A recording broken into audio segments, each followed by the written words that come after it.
Hello everyone, good evening. So usap tayo everyone ha. Dahil ako everyone, sa totoo lang, noon pa man talaga everyone sa mga nakakilala sa akin at sa kilala ako.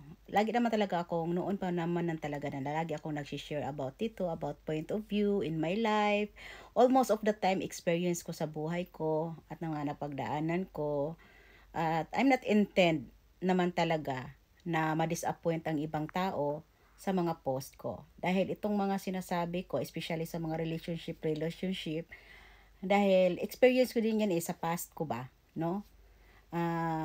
Na nung nagdesisyon talaga ako dahil hindi ako masaya. So, several of my mga friends alam ang kwento ko, ganon. Pero hindi naman umaabot talaga sa talagang super duper talaga na grabe na physical. But nakaranas din ako ng physical, mental abuse, no? And then yan ang sinishare ko everyone dahil lahat naman tayo may istorya, may reason at iba-iba naman talaga yung katapangan nating mga babae at iba-iba din naman talaga ang mindset nating mga babae, no? So ako, I never intend naman talaga na ma-disappoint yung ma-disappoint kayo sa post ko, kung ano man ang mga pinopost ko dito at masasabi ko, kung nakarelate ako, kung nakarelate man kayo sa mga post ko at kung feel nyo na kayo, there is no worry about it, where it's Cinderella, but wala naman talaga akong mga sinasabi dito na pinupoint ko ang mga tao or kung sino man ang pinupoint ko. Dahil as I said talaga, sinishare ko lang talaga kung ano lang talaga ang mga experience ko at ano ang ginagawa ko, bakit ako masaya ngayon, bakit na-earn ko yung respect pa rin ng ex ko at ng presence ko ngayon, si daddy, nakikita nyo naman talaga na talagang mamahalan kami, minahal ko si daddy, minahal ako ni daddy, yung ex ko, yung papa ng mga anak ko, matatawag ko naman talaga siyang ex dahil wala na kami, dahil lang sa mga anak ko, but this still have in my life. At wala pa rin akong naging ex na, alam niyo yung nagkaroon ka ng ex na ayaw niyo na kayong magkita uli, yung nandun yung hatred, nandun yung galit, wala. Because I'm a very loving, charming woman, and talagang, I'm so very talaga, I am so very loving talaga. And alam talaga nila yan na talagang wala akong experience talaga na naging, alam niyo yung, sa asawa ko lang talaga. Yun lang talaga masasabi ko. But Tamura is a very nice man talaga. Maraki ang pasalamat ko dyan sa asawa ko dahil malaki na itulong sa akin. Yun nga lang talaga, the relationship is not always be perfect. No? Talaga. So, as I said naman talaga na bakit ako hanggang ngayon na nagtaka yung mga ibang tao na bakit yan si Red na mayroon na siyang daddy, nandyan pa rin yung asawa niya, sinusuportahan siya, bakit nandyan pa rin yung mga anak niya, they are so okay, she's very fine because nandahil na siguro din yan sa pag-uugali ko at sa pagmamahal ko na pinapakita sa kanila noon. No, hindi man ako perfecto, pero talagang alam ko talaga kung saan ako lulugar sa mga bagay-bagay. Dahil ako naman talaga, sa totoo lang naman talaga everyone, hindi ako loko-loko everyone na. No, hindi ko sinasabing loko-loko yung ibang mga babae ha, kaya sila nagaganon. Ako kasi, straight to the point ako lagi sa mga gusto ko at ayaw ko. Yun talaga ako. Pag hindi ko gusto, ayaw ko, talagang sinasabi ko talaga na ayaw ko. Or kung hindi man magbago sa sinasabi ko na ayaw ko ng ganyan o ayaw ko ng ganito, dapat ganito, dahil gusto ko na wala naman akong sinasabi na kakasama sa atin, gusto ko lang naman maging maganda at mga sitwasyon, like gusto ko maglinis tayo pero ayaw mong maglinis, ay ayaw ko niyan. Dahil ayaw ko na tatanda ako na ma-anxiety, ma-stress, ma-depression lang sa isang relationship na which is I have a chance to change my life.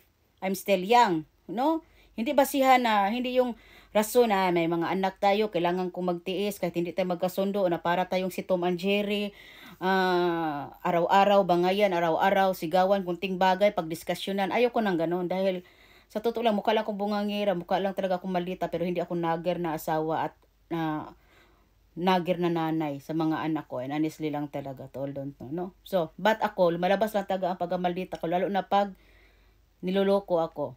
Dahil ako, hindi ako nagloloko-loko. Pag nagmahal ako, seryoso yan, no? Hindi ako yung, hindi ko sinasabi niya, ibang mga babae ay loko-loko, kaya sila ginaganyan. Lahat may rason kasi mayroon kasi mga lalaki, kahit ratuhin mo parang maayos, pero yung lalaki na yun, salbahe, salbahe talaga. So, ikaw na talaga ang mag-isip na, gago to minamahal ko ng maayos, Jimmy ako dito, naglilinis, naglalaba, nagpinapakain ko ng maayos, inalagaan ko, tapos bungangaan pa ako, sinasaktan pa ako. O, ikaw na mag-isip niyan kung dapat mo ba yung pakisamahan yung baliw na yan. O, di ba? So, nasa sa atin ang lahat, no? Ako kasi ang babae na hindi natatakot magpalit at hindi ako natatakot kasi mahal ko ang sarili ko, nirespeto ko ang sarili ko. So, sabi ko sa sarili ko na pag magkaroon man ako ng relationship, ayoko yung ganon na ginaganyan ako. So, I always make sure talaga na talagang yung magiging partner ko sa sunod, ma-earn ko yung respeto. Ha? Kasi ako nagrespeto, nagmahal, gusto ko din na ganon din ang gawin sa akin. Kaya ako, nag-ano ako talaga. But like kay daddy, talagang nagsasabi ako kay daddy na, it's because, nang dahil sa ganitong problema namin ni Tams, kaya ayaw ko, at sinusuway ako, wala naman ikaw, tanungin kita kung pangit ba yung mga gusto ko. O, puso ko lang naman para maging maayos kami, maging ganon. Pero ayaw niya, lagi akong stress, lagi akong natutruma, lagi akong ayaw ko ng ganon. So, ikaw, ako, I will show you talaga, I love you, I will care you, I will, my loyalty and my talaga, para sa iyo lang, mahal kita, nakita mo naman, pinaglaban kita doon sa asawa ko.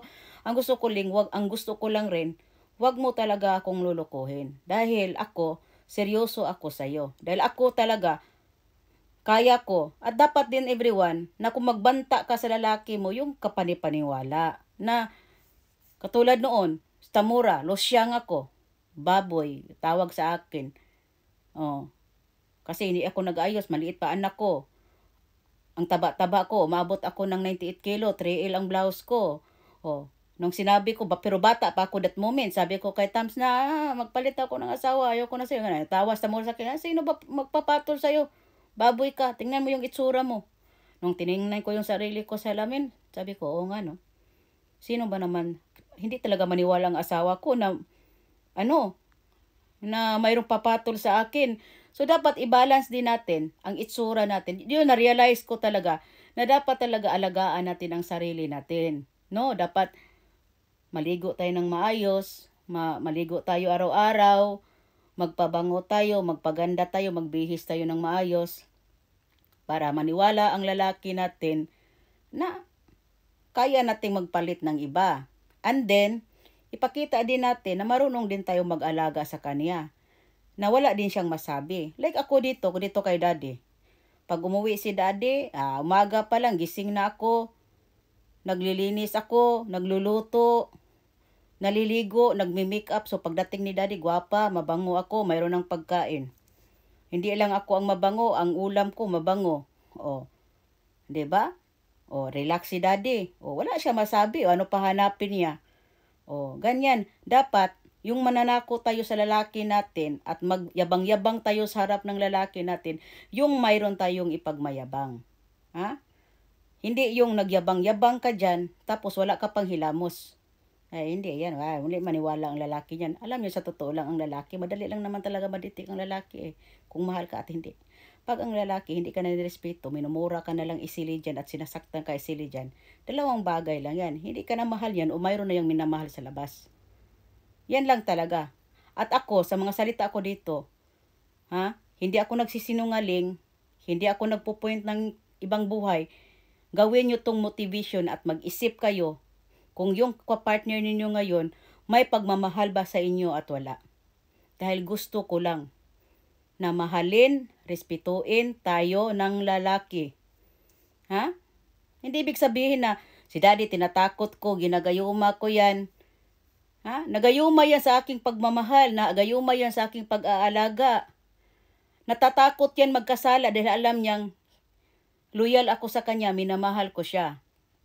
Hindi na kailangan pang anuhin niya ako. Dahil ako pa lang, halos 24 hours, ilang beses na akong mag-check dyan. I-check pa ba niya ako? Kahit i-check man yung phone ko, wala man akong dyan. Kaya, takot ang lalaki. Takot si daddy. Yan lang everyone.